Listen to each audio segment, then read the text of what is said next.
Chapter करेंगे अपना chapter number 1 class 10th। अभी बोर्ड के एग्ज़ाम आने वाला है तो उससे पहले एक रैपिड रिवीजन करेंगे पूरे चैप्टर की जल्दी जल्दी। तो chemical reaction and equation chapter का नाम है।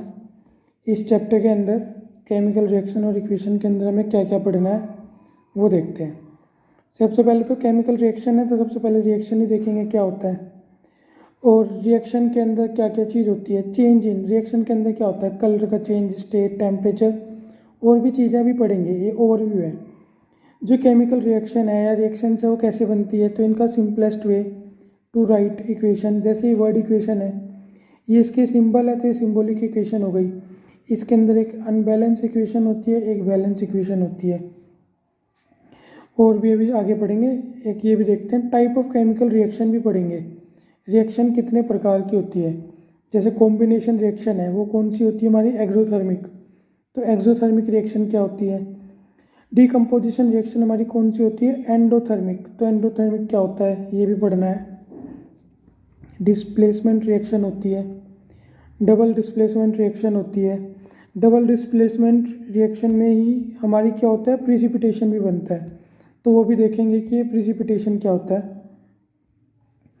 ऑक्सीडेशन, रिडक्शन, रिडॉक्स रिएक्शन पढ़ेंगे। इफेक्ट ऑफ ऑक्सीडेशन पढ़ेंगे, कोरोजन और रेंसिडिटी। जब भी हम बात कर रहे थे बैलेंस इक्वेशन के अंदर, इसके अंदर हम देखेंगे अगर एनर्जी प्रोसेस के अंदर एब्जॉर्ब होती है तो उसे क्या बोलते हैं, एंडोथर्मिक। अगर रिलीज होती है तो उसे क्या बोलते हैं, एक्सोथर्मिक। और पढ़ेंगे अभी डिटेल में भी। जो एक बैलेंस इक्वेशन होती है वो किसे फॉलो करती है, law of conservation of mass. ये इंपॉर्टेंट लाइन है बहुत। इस बैलेंस इक्वेशन के अंदर अगर हम देखते हैं, जैसे mg है, mg के इधर भी कितने एटम है, 2, और इधर भी 2। यहाँ नंबर ऑफ एटम क्या होते हैं, सेम रहते हैं। रिएक्टेंट प्रोडक्ट क्या होता है ये भी देखना है। फिजिकल स्टेट ऑफ एलिमेंट कैसे लिखते हैं, जैसे सॉलिड को, लिक्विड को, एक्वस को, ये सिंबल दे रखे हैं, ये हमें देखना है। तो स्टार्ट करते हैं अपनी रिएक्शन। और एक स्केलेटल इक्वेशन होती है जिसे यूजुअली अनबैलेंस इक्वेशन बोलते हैं। तो इसके अंदर अगर हम कुछ चेंज करें तो हम इसे क्या कर सकते हैं, बैलेंस कर सकते हैं। But there are few which need not be balance as they are ready balance.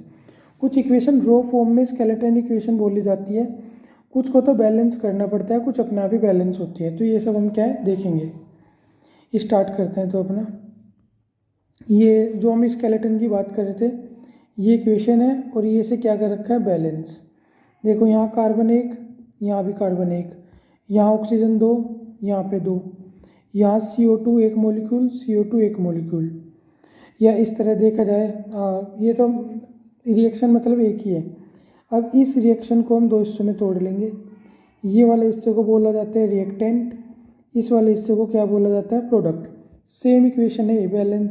एक इक्वेशन को दोनों में लिख के दिखा रखा है, स्केलेटन में भी बैलेंस में भी। यहाँ पे कार्बन 1 है, यहाँ पे भी कार्बन 1 है, यहाँ ऑक्सीजन 2 है, यहाँ पे भी ऑक्सीजन 2 है। तो ये बैलेंस है ऑटोमेटिकली। तो स्केलेटन में भी लिखेंगे हम इसे, बैलेंस में भी लिखेंगे। जैसे आपकी इक्वेशन, ये जितनी भी इक्वेशन है ये सारी बैलेंस इक्वेशन है। अभी हम आगे देखेंगे। जैसे मैं ही ले लेता हूँ एक एग्जांपल। जैसे H2 + O2, ये क्या बन जाएगा हमारा, H2O। यहाँ पे H कितने हैं, 2, ऑक्सीजन कितने हैं, 2। H2, ऑक्सीजन 1 है, तो 2 बनाने के लिए यहाँ किससे गुना कर लेंगे, 2 से। जैसे ही हम 2 से गुना करेंगे तो यहाँ हाइड्रोजन कितने हो गए, 4, यहाँ पे हाइड्रोजन 2 है, तो यहाँ भी किससे गुना कर लेंगे, 2 से।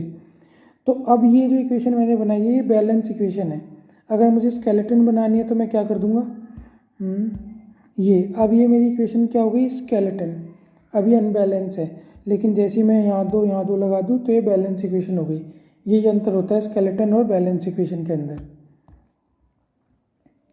ये कुछ एग्जाम्पल दे रखे हैं हमें। जैसे कार्बन है, सॉलिड फॉर्म है तो S, गैस है ऑक्सीजन तो G, यहाँ G लिख दिया। इसी तरह अगर मैं एक्वस दिखाऊँ कोई, NaCl का एक्वस सॉल्यूशन है तो AQ, AgNO3 एक्वस सॉल्यूशन है तो AQ। ये सिंबल होते हैं। सॉलिड को एस से दिखाते हैं, लिक्विड एक्वस सॉल्यूशन दिखाते हैं, और क्या दिखाते हैं हम अपना गैसियस सॉल्यूशन। ये हमारे क्या होते हैं, सिंबल्स होते हैं। लिक्विड और एक्वस अभी फ़िलहाल आपको एक ही मानना है, लेकिन ये अलग अलग होते हैं, बड़ी क्लास में आपको पता लगेगा।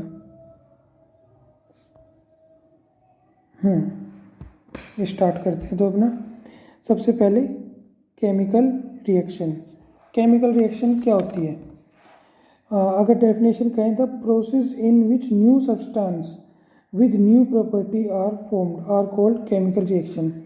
केमिकल रिएक्शन क्या होती है? वो प्रोसेस होता है जिसके अंदर new substance with new property are formed, नए सब्सटेंस बने विद न्यू प्रॉपर्टी के, new substance with new property, इसी क्या बोलते हैं हम, केमिकल रिएक्शन बोलते हैं। इस केमिकल रिएक्शन के अंदर दो चीज़ होती है, एक तो रिएक्टेंट और एक प्रोडक्ट।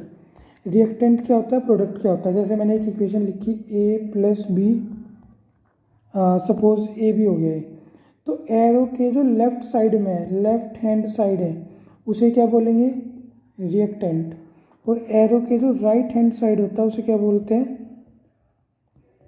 प्रोडक्ट। अगर कोई केमिकल रिएक्शन है तो उसका एग्जांपल क्या है, जैसे डाइजेशन ऑफ फूड।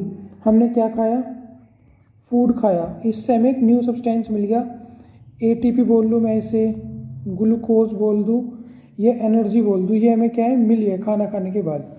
तो ये क्या है, केमिकल रिएक्शन है। रेस्पिरेशन है, रेस्पिरेशन की भी पूरी इक्वेशन देखेंगे हम।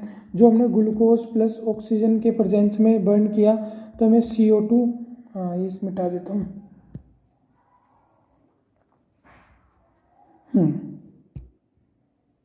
हमने ग्लूकोज प्लस ऑक्सीजन से बर्न किया तो हमें मिलता है CO2 मिलता है, H2O मिलता है, प्लस एनर्जी मिलती है। तो हमने रिएक्टेंट ये था, प्रोडक्ट ये था, नई चीज़ बनी है, तो ये भी क्या है, हमारा केमिकल रिएक्शन है।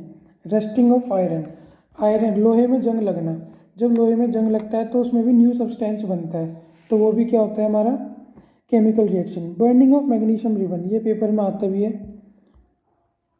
बर्निंग ऑफ मैग्नीशियम रिबन, जो मैग्नीशियम रिबन है उसे बर्न करने पे क्या होता है, ये भी एक केमिकल रिएक्शन देता है, और इसकी तो इक्वेशन बहुत आती है, ये इम्पोर्टेंट है। Mg मैग्नीशियम बर्न किया ऑक्सीजन की प्रेजेंस में, MgO ये बना। ये एक स्केलेटन इक्वेशन है, बैलेंस कर दो, यहाँ 2 से गुना कर दो, यहाँ पे 2 से गुना कर दो, ये बैलेंस हो गई। जब मैग्नीशियम रिबन को हम बर्न करते तो क्या बनता है, मैग्नीशियम ऑक्साइड, यहाँ पे लिख देता हूँ मैं, मैग्नीशियम ऑक्साइड, और ये क्या होता है, वाइट पाउडर होता है, वाइट पाउडर। ये डेजलिंग फ्लेम के साथ जलता है, बर्न विद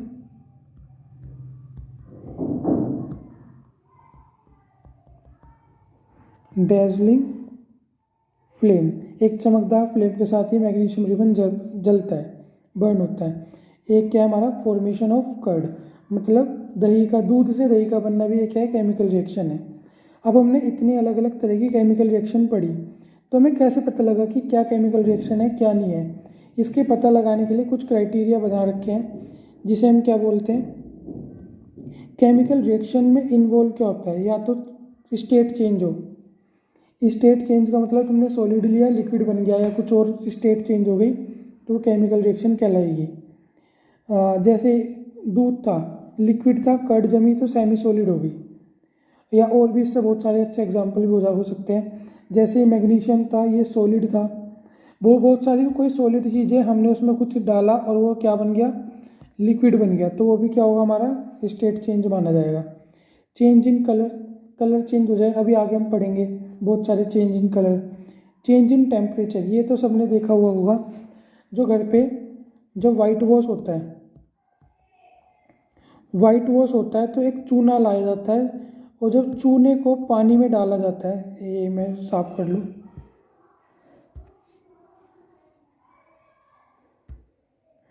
जब चूने को पानी में डालते हैं तो वो क्या हो जाता है, हीट हो जाता है, तो यहाँ क्या हो गया, चेंज इन टेम्परेचर हो गया। और इवोल्यूशन ऑफ गैस, कोई भी हम दो चीज़ मिलाएं अगर, केमिकल रिएक्शन है, आपने सब माइंड में सपोज कर लो कोई भी हमने दो चीज़ मिलाई तो इसके अंदर से अगर गैस निकल जाए तो ये भी क्या हमारा change evolution of gas chemical reaction है। इसका भी एग्जाम्पल हमें पढ़ना है। अब बहुत सारे एग्जाम्पल हैं इसके, अगर हम देखें वही वाला एग्जाम्पल अपना चूने वाला जो हम ले रहे थे COO+H2O, तो CaOH का होल ट्वाइस प्लस यहाँ से हमारे क्या निकलती है, गैस भी निकलती है कई बार, तो वो भी है हमारा हाइड्रोजन गैस वगैरह भी निकलती है, इसमें नहीं निकलती और रिएक्शंस में निकलती है CaO+CO2 CaCO3। यहाँ तो चलो कंप्लीट बन गया, अभी आएंगे आगे वो और भी आएंगे, अभी बताता हूँ मैं। ये आ गई ना, जैसे ZnH2SO4 में जब हम ZnSO4+H2 तो ये क्या हो गया इवोल्यूशन ऑफ गैस। H2 क्या है, गैस है हमारी, तो ये इसका एग्जाम्पल हो गया इवोल्यूशन ऑफ गैस का। Way to represent a chemical reaction, एक केमिकल रिएक्शन को लिखने के तरीके, एक तो वर्ड इक्वेशन होता है और एक केमिकल रिएक्शन के रूप में ही होता है। जैसे ये इक्वेशन है, अगर वर्ड इक्वेशन में लिखना होगा तो क्या होगा, zinc plus sulphuric acid arrow zinc sulphate plus hydrogen. इस एरो से इस साइड का लेफ्ट साइड के को बोलते हैं रिएक्टेंट, LHS मतलब लेफ्ट हैंड साइड। एरो के राइट साइड में जो चीज़ है उसे बोलेंगे RHS और प्रोडक्ट। अगर हमें सिंबल के रूप में लिखना है तो जिंक को Zn, सल्फ्यूरिक एसिड हाइड्रोसल्फ्यूरिक एसिड भी बोल देते हैं इसे, सल्फ्यूरिक एसिड को H2SO4, एरो प्रोडक्ट बनेगा ZnSO4 zinc sulphate plus water, LHS reactant, RHS क्या हो गया हमारा प्रोडक्ट हो गया। अब केमिकल इक्वेशन के बारे में कुछ चीज़ पढ़ते हैं। एक chemical equation can be represent by the chemical, a chemical reaction can be represent by the chemical equation, एक केमिकल रिएक्शन को केमिकल इक्वेशन के रूप में भी व्यक्त कर सकते हैं। इट इन्वॉल्व, इसके अंदर क्या इन्वॉल्व होता है, use of symbols of element और chemical formula of reactant, element के सिंबल और केमिकल फॉर्मूला का यूज़ होता है, ऑफ रिएक्टेंट में प्रोडक्ट में, with mention of physical state, और फिजिकल स्टेट भी मेंशन करनी होती है।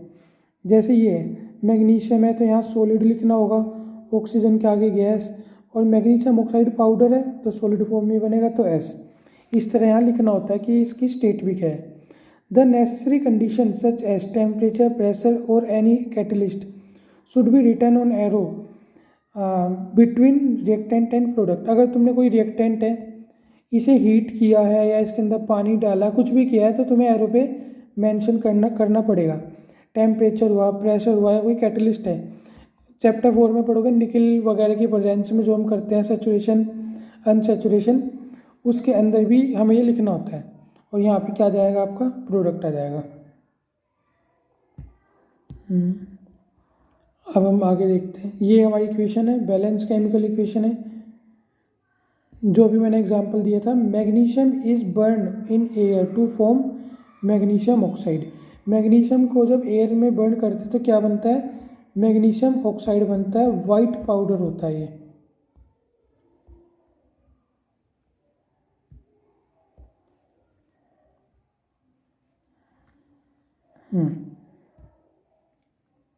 हमने अभी उसके अंदर भी पढ़ा था हमने, जब हम इंट्रोडक्शन देख रहे थे। एक बैलेंस केमिकल की equation law of conservation of मास को क्या करती है, फॉलो करती है। लॉ ऑफ कंजर्वेशन ऑफ मास होता क्या है, ये होता है कि मास can neither be created nor be destroyed in a chemical equation. ये जो लॉ है ये क्या कहता है, मास या मैटर या कोई भी पदार्थ है, ना तो हम उसे बना सकते ना हम उसे ख़त्म कर सकते, बस क्या कर सकते हैं, एक फॉर्म से दूसरे फॉर्म में ट्रांसफ़र कर सकते हैं। इसी क्या बोलते हैं, law of conservation of mass. ये पूछ ली जाती है कई बार। So number of atom of the element involve in the chemical reaction should remain same at reactant and product side. अगर mass can neither be create nor be destroy, तो बस ये है, यहाँ से बदल के हमने किस में कर दिया, it can be change from one form to another, तो चेंज हुआ है तो इनका मास सेम ही रहना चाहिए। मैग्नीशियम 2 यहाँ थे तो यहाँ भी 2 ही हैं, ऑक्सीजन 2 थे तो 2 की O में गुना होगी तो यहाँ भी 2O मतलब 2 ऑक्सीजन ही है, तो ये क्या कर रहा है, इसे सिद्ध कर रहा है एक तरह से बात को, लॉ ऑफ कंजर्वेशन ऑफ मास को। अब एक तुम्हारा वो होता है step wise balancing, balancing of chemical equation. ये जो हमारा बुक का तरीका है बहुत लंबा तरीका है और सब बच्चों को ये पहले से ही आता है। जैसे यही था Mg+O2 MgO, तो यहाँ पे कैसे करना है, यहाँ मैग्नीशियम 1 है, यहाँ पे भी 1 है, ऑक्सीजन 2 है, यहाँ 1 है, बराबर करने के लिए यहाँ किससे गुना कर ली, 2 से, ऑक्सीजन बराबर हो गया, लेकिन यहाँ मैग्नीशियम 2 क्या, यहाँ 1 था तो यहाँ भी 2 से गुना कर लो। इस तरह सब पे आता है। बाकी हम एक सवाल करेंगे इसका, यही वाला Fe+H2O वाला, यहाँ पे कर लेते हैं इनके पास ही, Fe+H2O आयरो Fe3O4+H2। जैसे ये हमारे पास इक्वेशन है, यहाँ पे Fe कितना है 1, यहाँ पे कितना है 3, बराबर करने के लिए हमने किससे गुना कर ली, 3 से।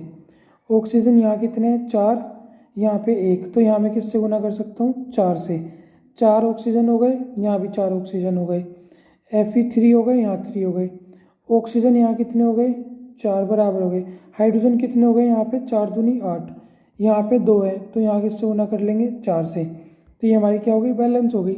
इस तरह बैलेंस करते हैं इक्वेशन को।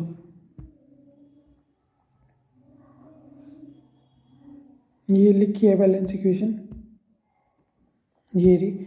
सॉलिड स्टेट को एस से दिखाते हैं, लिक्विड को एल से, गैसियस को जी से, एक्वस स्टेट को किस से दिखाते हैं, एक्वस के अंदर ज़रूरी नहीं है हमारा वाटर हो, कुछ भी हो सकता है, उसे एक्वस बोल देते हैं वाटर के अलावा भी। Right necessary condition of temperature pressure and catalyst on the above arrow. अगर किसी एरो पे हमें कुछ बताना है कि हमने हीट किया है, कैटलिस्ट डाला, वो डालना क्या है ज़रूरी है। ये हमारा एक पार्ट खत्म हो गया। अब हम पढ़ेंगे केमिकल रिएक्शंस के टाइप। अब हमारा चैप्टर रियल में स्टार्ट हुआ है। अब है type of chemical reaction. Chemical reaction के टाइप क्या है, सबसे पहला है कॉम्बिनेशन रिएक्शन। कॉम्बिनेशन कंबाइन हो रहा है, मतलब क्या है, दो चीज़ है, ये लिखा है A+B मिलकर क्या बना रहे हैं C। The reaction in which 2 और more reactant combine to form single product, उसी क्या बोलते हैं कॉम्बिनेशन रिएक्शन। इसका एग्जांपल क्या है, बर्निंग ऑफ कोल, कोयले का जलना। हमें पता है कोयले का फॉर्मूला क्या होता है, कोयले को C बोलते हैं, जलने के लिए ऑक्सीजन चाहिए, तो C+O2 क्या बन गया CO2। ऑक्सीजन 2 है, कार्बन 1 है, बैलेंस है पहले से। ये क्या है, burning of coal. Formation of water जो सबसे पहले बताई थी, H2O2 मिलके क्या बन गया H2O, बैलेंस कर दी फिर हमने। ये इंपॉर्टेंट है, ये 3-4 नाम है इकट्ठे। एक तो होता है हमारा CaO, एक होता है CaOH का होल ट्वाइस, एक होता है CaCO3। इसे क्या बोलते हैं हम, क्विक लाइम। इसे क्या बोलते हैं हम, स्लेग्ड लाइम। वैसे तो इसे कैल्शियम कार्बोनेट बोलते हैं थर्ड को, पर इसे साथ में हम बोल देते हैं लाइम स्टोन। ये तीनों बहुत ज़्यादा ज़रूरी है, बार बार आते हैं पेपरों में, quick lime, slaked lime, limestone. तब रिएक्शन पढ़ते हैं।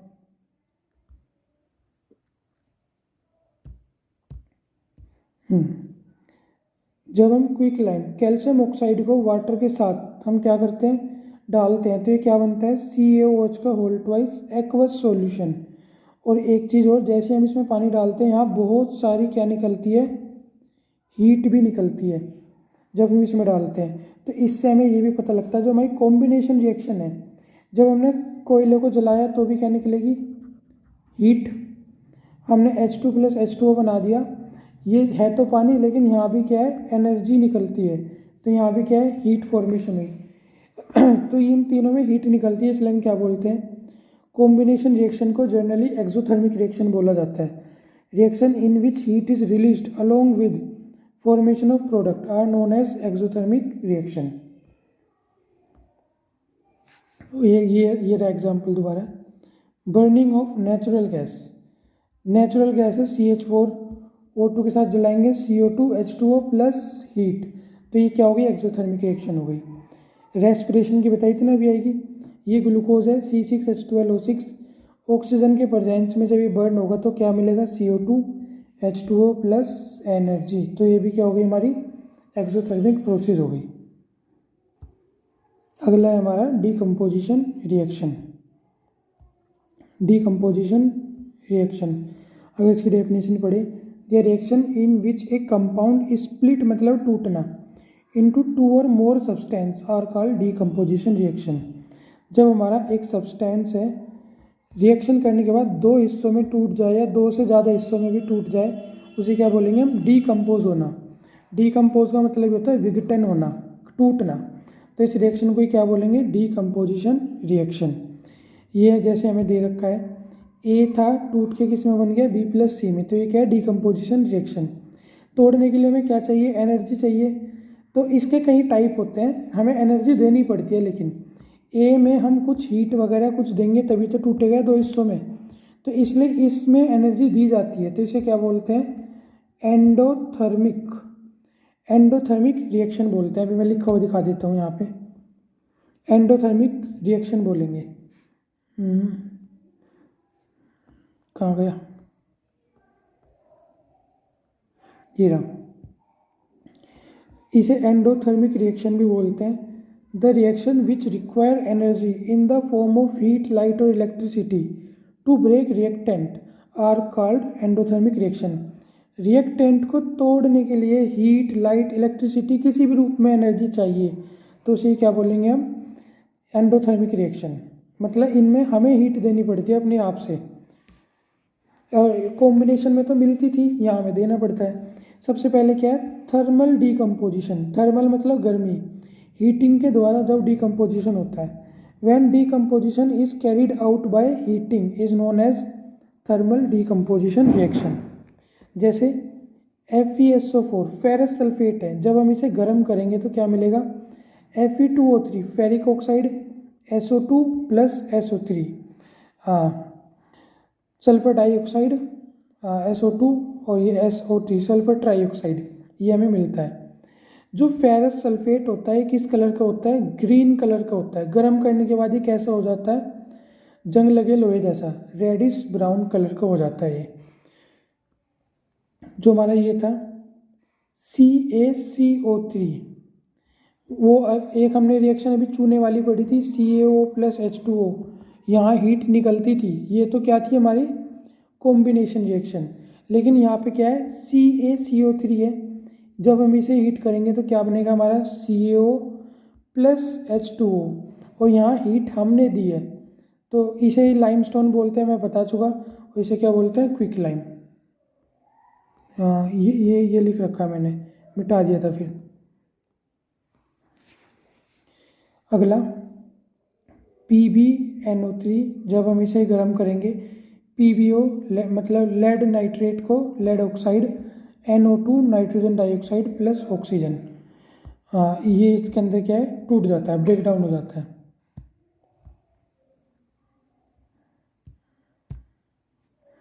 अब ये तो हमने थर्मल में पढ़ा था, अब हम क्या पढ़ते हैं, इलेक्ट्रोलाइटिक डीकम्पोजिशन। इलेक्ट्रिसिटी द्वारा रिएक्टेंट को तोड़ना, when decomposition is carried out by passing electricity. ये वाटर इलेक्ट्रोलाइसिस पढ़ेंगे सबसे पहले हम। पानी है, पानी के अंदर जब हमने इलेक्ट्रिसिटी पास करी तो H2 प्लस O2 के रूप में क्या हो गया है, टूट गया है। यहाँ हमें इसका एक डायग्राम भी दिखा दिया। ये मग है हमारा, ये हाइड्रोजन है, वाटर प्लस डाइल्यूट H2SO4 है, rubber stamp, switch, anode, graphite rod, test tube, oxygen. जब इसके अंदर हमने करंट पास किया तो हमारा वाटर क्या है, बॉईल हुआ, और ये एक साइड हमारा हाइड्रोजन, एक साइड हमारा ऑक्सीजन, इस तरह सेपरेट होने लगे, और जो H2 थी वो हमारी क्या हो गई, बाद में निकल गया, बाहर निकल गया इसमें से हाइड्रोजन गैस। किस साउंड से निकलती है H2 गैस, पॉप साउंड। इसका ये है, हमने इसके अंदर वाटर के अंदर डाइल्यूट H2SO4 क्यों लिया, H2SO4 इसलिए लिया ताकि ये इसके अंदर निकल के तब बाहर निकले। फोटोलाइटिक डीकम्पोजिशन, फोटोलाइटिक, फोटो का यहाँ मतलब है सनलाइट से, when decomposition is carried out bye in the presence of sunlight, जब डिकम्पोजिशन किसके प्रेजेंस में हो, सनलाइट के प्रेजेंस में, तो उसे क्या बोलते हैं, फोटोलाइटिक डिकम्पोजिशन। इसके अंदर ये दो बहुत ज़्यादा इंपॉर्टेंट है। The decomposition reaction are mostly endothermic in nature. Decomposition mostly क्या होती है, एंडोथर्मिक होती है, सारी होती है डिकम्पोजिशन तो। Energy is in the form of heat, light, electricity generally absorb in the form of in this reactant. जो एनर्जी है हीट के रूप में, लाइट के रूप में, इलेक्ट्रिसिटी के रूप में एब्जॉर्ब होती है रिएक्टेंट के अंदर, तब जाके वो टूटता है। जैसे सिल्वर क्लोराइड है, सनलाइट में रखेंगे तो सिल्वर प्लस क्लोरीन गैस निकल जाएगी, तो यहाँ हमने एनर्जी दी तब जाके ब्रेक डाउन हो गया। इसी तरह सिल्वर ब्रोमाइड है AgBr, जब हमने इसे सनलाइट में रखा तो Ag plus Br2 bromine gas निकल गई हमारी, ब्रोमीन सॉरी बैरियम, एक मिनट, ब्रोमीन बैरियम। Br किसका सिंबल होता है, सिंबल होता है ब्रोमीन का।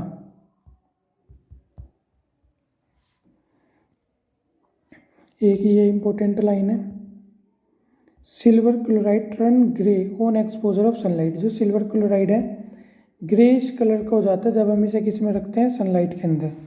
जो ऊपर रिएक्शन है, above reaction is used in black and white photography, ये भी क्या है, इंपॉर्टेंट लाइन है। अभी तक हमने दो चीज़ पढ़ी है, कॉम्बिनेशन रिएक्शन एक्सोथर्मिक होती है, डीकम्पोजिशन रिएक्शन हमारी एंडोथर्मिक होती है। एंडो और डीकम्पोजिशन रिएक्शन भी तीन उसमें पढ़ी है हमने, थर्मल डीकम्पोजिशन, इलेक्ट्रोलाइटिक डीकम्पोजिशन और फोटो इलेक्ट्रिक डीकम्पोजिशन। ये जो लास्ट वाली थी हमारी फोटोलाइटिक सॉरी। अगली हम क्या पढ़ेंगे, डिस्प्लेसमेंट रिएक्शन। नाम से क्या पता लग रहा है, डिस्प्लेस, इसका मतलब एक एलिमेंट दूसरे एलिमेंट को क्या कर देगा, डिस्प्लेस। पढ़ते हैं इसकी डेफिनेशन।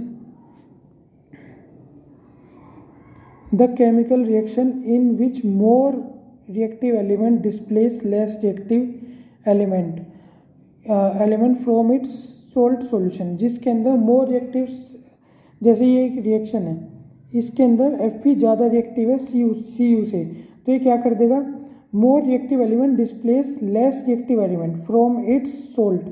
CuSO4 था हमारा, CuSO4 सॉल्यूशन में Fe ने Cu को हटा के भगा दिया, क्या बना दिया, FeSO4, और Cu क्या हो गया, अलग हो गया। अब हमें कैसे पता लगा कि Fe ज़्यादा रिएक्टिव है Cu कम है, तो इसके लिए क्या होती है, हमारी एक रिएक्टिविटी सीरीज होती है, 9th क्लास में थी ये रिएक्टिविटी सीरीज। मैं थोड़ा सा बता देता हूँ, एक सेकंड, पेन थोड़ा हो गया।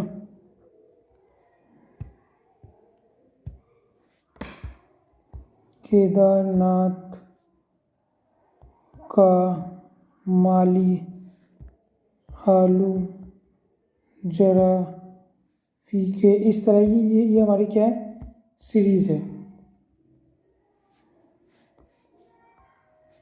हाँ, जो इक्वेशन थी इसके बारे में बात कर लेते हैं थोड़ी।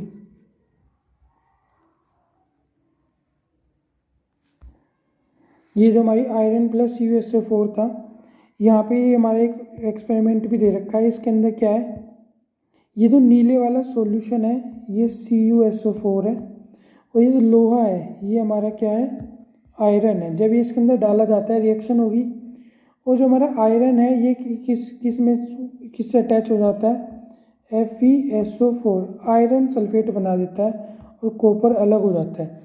CuSO4 का कलर क्या होता है, नॉर्मली ब्लू, लेकिन आयरन सल्फेट का कलर क्या हो जाता है, ग्रीन। तो ये पूछा जाता है इसके अंदर, the iron nail become brownish in colour. जो आयरन नेल है वो क्या हो जाती है, जो Fe है हमारा, ये जो FeSO4 है, आयरन नेल, ये किस कलर की रह जाती है, पीछे ब्राउनिश कलर की रह जाती है, brownish colour by decomposition of Cu and blue colour of copper sulphate. Copper sulphate का कलर क्या होता है, ब्लू, और बाद में किस में चेंज कर देता है, ग्रीन कलर में, due to the formation of FeSO4। FeSO4 की वजह से किस कलर में हो जाता है, ग्रीन में। आयरन नेल का कलर तो हमें पता ही है। हमें ये भी पता है कि एक इक्वेशन दे रखी है Zn प्लस CuSO4, तो यहाँ पे जिंक Cu को हटा देगा, ZnSO4 प्लस Cu बना देगा। ये अब दिख जाएगा। तो ये ZnSO4 प्लस Cu बन जाएगा। यहाँ पे भी हमें बता रखा है Zn ज़्यादा रिएक्टिव होता है कॉपर से। अगला डबल डिस्प्लेसमेंट रिएक्शन। यहाँ भी क्या है, डिस्प्लेसमेंट हो रही है लेकिन डबल हो रही है। तो देखते हैं, when a reaction in which new compound are formed by mutual exchange of ion between the compound के बीच में म्यूचुअल एक्सचेंज हो जाता है। यहाँ तो सिर्फ Zn ने हटाया था, यहाँ एक दूसरे को दोनों एलिमेंट हटाएंगे। जैसे Na2SO4 सोडियम सल्फेट और ये हमारा बेरियम क्लोराइड। यहाँ से हमारा क्या बन गया, Na2SO4 BaCl2। ये जो Na था ये तो चला गया Cl के पास और क्या बना दिया इसने, NaCl। जो Ba था ये किसके पास आ गया, SO4 के पास, इसने क्या बना दिया, BaSO4। यहाँ पे जो हमारी याद करने वाली बात है, ये क्या बनाता है हमारा वाइट PPT प्रिसिपिटेट। यहाँ BaSO4 वाइट प्रिसिपिटेट बनाता है, इसलिए इस इक्वेशन को क्या बोला जाता है, प्रिसिपिटेट रिएक्शन भी बोला जाता है। All double displacement reaction are not precipitate reaction. इस रिएक्शन में प्रिसिपिटेट बना तो हमने क्या बोल दिया, प्रिसिपिटेट रिएक्शन। लेकिन ये बात याद रखने की है, जितनी भी डबल डिस्प्लेसमेंट रिएक्शन होती है सारी प्रिसिपिटेट रिएक्शन नहीं होती।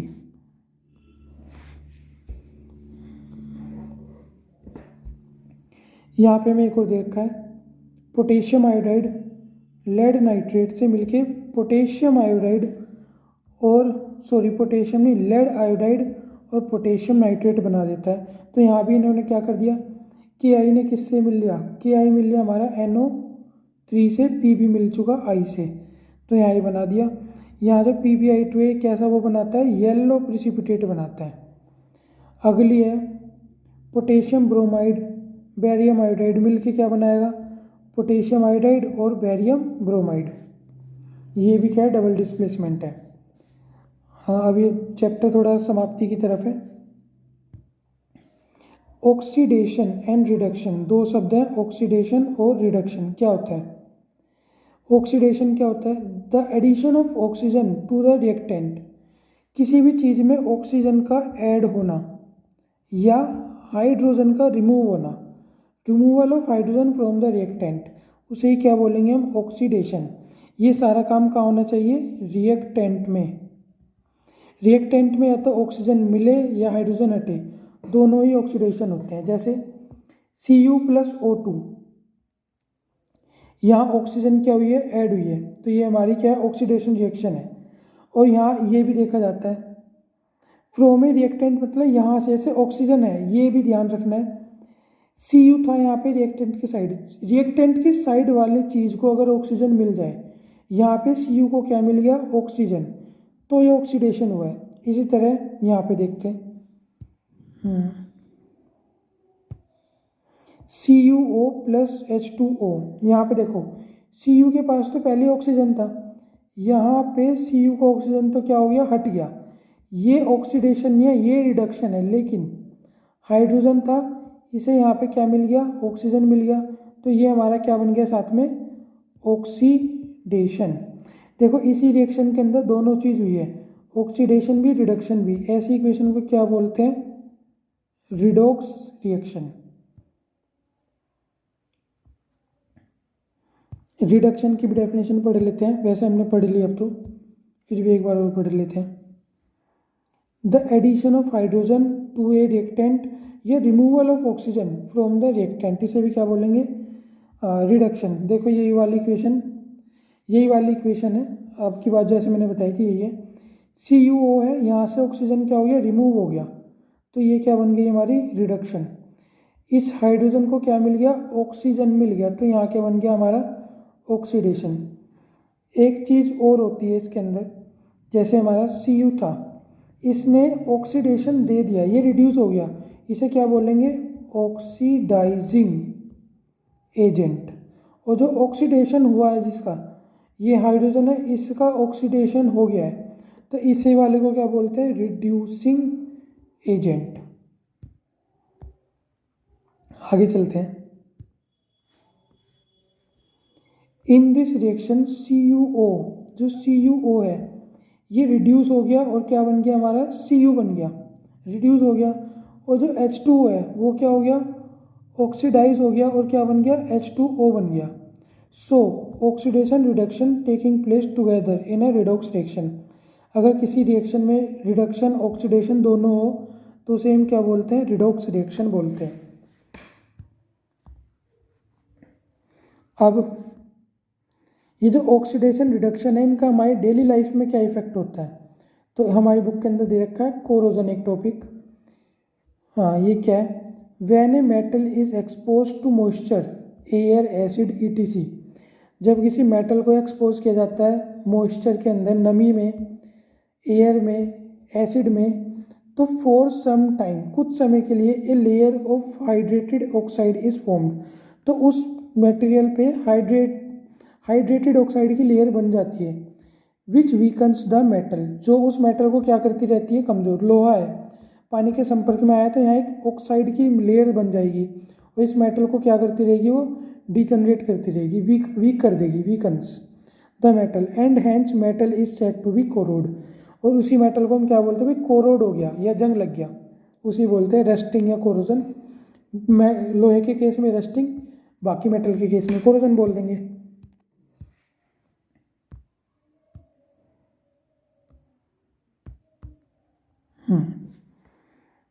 जैसे अभी हमने जो पढ़ा rusting of iron, rusting of iron, black coating on silver and green coating on copper are the example of corrosion. Corrosion का एग्जाम्पल इम्पोर्टेंट है, एक बार मिटा देता हूँ पहले, ये बहुत इंपॉर्टेंट लाइन है। Rusting of iron, black coating, जब आयरन में रस्टिंग होती है तो रस्टिंग ऑफ आयरन तो आपको पता ही है, यहाँ रस्टिंग ऑफ आयरन तो हमें पता है ब्राउनिश कलर की वो होती है। ये अगला क्या है, black coating on silver, silver के अंदर क्या होती है, ब्लैक कोट हो जाता है रस्ट होने के बाद। ग्रीन कोट किस पर आ जाता है, कॉपर के ऊपर। ये सब क्या है, एग्जाम्पल है हमारे कोरोजन के। एक बार दोबारा देख लो अगर इसमें हाईलाइट में ना समझ आए हो। आयरन के अंदर तो ब्राउन कलर की होती है, जो हमारा सिल्वर होता है इसके अंदर क्या होती है, ब्लैक कलर से कोरोजन होता है। और जो हमारा कॉपर होता है उसके अंदर ग्रीन कलर से होता है। इंपॉर्टेंट चीज़ है तीनों।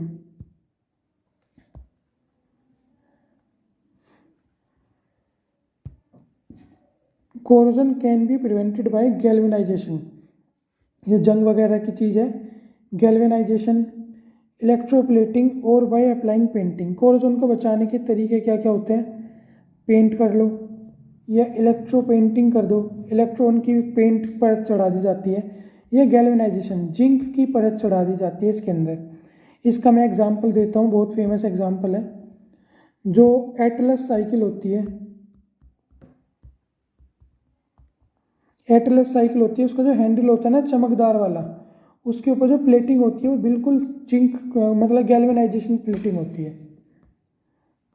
गैल्वेनाइजेशन प्लेटिंग भी कैसी होती है, सेम इसी तरह की कवरिंग होती है, सिल्वर टाइप की, बिल्कुल दिखने में चमकदार और एकदम मुलायम टाइप की। मुलायम नहीं मतलब शाइनी सरफेस की, सॉरी, मुलायम से ज़्यादा सही शब्द है शाइनी सरफेस। एक हमारा है रेंसिडिटी, जब oxidation of fats and oil when expose to air is known as rancidity. Oxidation हो जाता है फैट्स और ऑयल का जब वो किसके संपर्क में आते हैं, एयर में, इसे क्या बोलते हैं, रेंसिडिटी।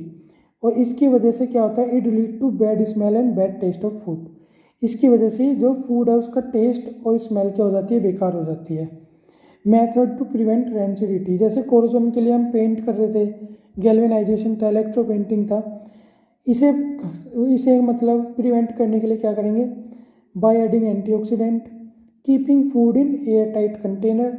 इसके अलावा हम क्या डाल सकते हैं, प्रिजर्वेटिव डाल सकते हैं बहुत सारे, और क्या डाल सकते हैं हम, रिप्लेसिंग एयर बाय नाइट्रोजन, जो हमें पता है चिप्स होता है, इसके पैकेट में हम क्या डालते हैं, N2 गैस डालते हैं एयर की जगह, क्योंकि ये रिएक्शन नहीं करती है, इनर्ट गैस होती है, तो ये भी क्या करती है, रेंसिडिटी बचाती है। खाने को किसके अंदर रख सकते हैं, फ्रिज वगैरह के अंदर। तो ये सब हमारा पहले चैप्टर का था। हमने कोशिश करी जल्दी से जल्दी एक लेक्चर के अंदर एक शॉर्ट रैपिड रिवीजन करने की। तो आज की वीडियो में इतना ही। Thank you so much.